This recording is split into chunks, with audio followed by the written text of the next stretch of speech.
menurut saya bahwa kebijakan hilirisasi ini harus terus dilanjutkan oleh kepemimpinan berikut sebagaimana mandat dari Pak Jokowi untuk Capres 02 yang sementara ini terus menggembar-gemborkan untuk keberlanjutan program kerja dari Pak Jokowi pada periode yang akan datang.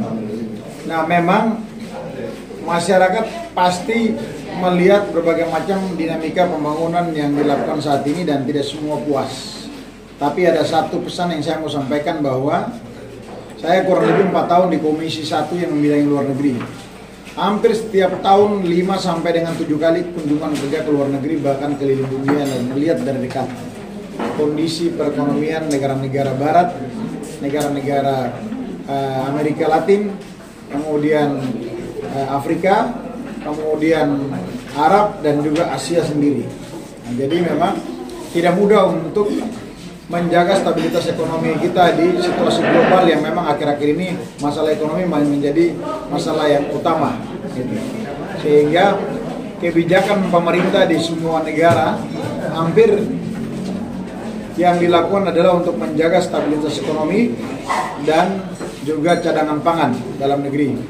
Nah, saya lihat bahwa kondisi ini mudah-mudahan saja program kerja Pak Jokowi yang sedang dijalankan saat ini dengan mendorong investasi, kemudian juga menjaga stabilitas ekonomi melalui program hilirisasi, ya, ini akan berdampak baik ketika program ini dilanjutkan. Sehingga memang kenapa Pak Jokowi sendiri lebih pro untuk memberikan dukungan full kepada Pak Prabowo pada saat proses pencalonan sampai dengan akhirnya mengawinkan Pak Prabowo dengan Gibran sebagai salah satu calon presiden dan calon wakil presiden. Nah, tujuan utama adalah keberlanjutan program dari Pak Jokowi yang cukup memberikan kenyamanan bagi masyarakat Indonesia. Pertama, banyak negara-negara di dunia dalam situasi ekonomi global hari ini, mereka mengalami situasi yang tidak baik-baik saja. Kenapa? Contohnya, negara-negara lain itu orang hidup begitu susah daripada kita dan kasus kriminal sangat tinggi dan kejahatan sangat tinggi akibat dari banyak orang yang susah, banyak orang yang lapar. Indonesia hari ini dengan berbagai macam kebijakan subsidi yang dilakukan oleh Pak Jokowi, baik subsidi BBM, kemudian subsidi listrik, ya, subsidi kemudian bansos, ya, bansos kurang lebih anggaran per tahun saja di Kementerian Sosial itu bisa mencapai 70 triliun per tahun. Nah, dengan melihat dinamika itu, ya, subsidi BBM kita mencapai 600 triliun per tahun. Nah, saya pikir dengan kebijakan dari Pak Jokowi yang cukup membuat masyarakat Indonesia nyaman ini, ya, saya harapkan untuk kita lanjutkan di periode berikut. Kenapa?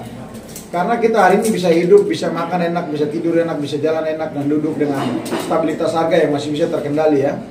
Ibaratnya inflasi masih bisa terkendali sampai dengan hari ini.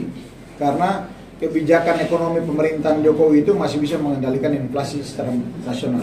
Nah, itu berdampak sampai ke daerah-daerah yang misalkan di Papua, yang kalau kita bicara dari transportasi cukup mahal. Sehingga saya mengajak seluruh masyarakat di Papua, ya, dengan berbagai macam latar belakang yang ada, dengan berbagai macam perspektif yang ada, penilaian yang ada, tapi suara kita ini tidak terlalu banyak seperti di Jawa. Jadi saya mengajak untuk bagaimana kita menentukan pilihan pada calon yang berpeluang menang satu putaran.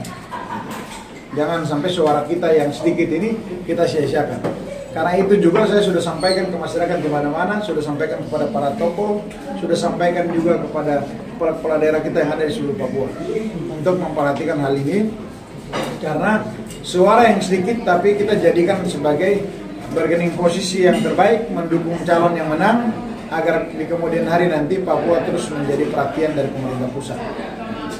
Itu harapan dari saya sebagai salah satu representasi dari Paslon 02, tapi juga sebagai anggota DPRD dari fraksi Gerindra dan juga berada di Dewan Pembina DPP Partai Gerindra yang hampir setiap saat mengawal semua kebijakan partai bersama-sama dengan Pak Prabowo.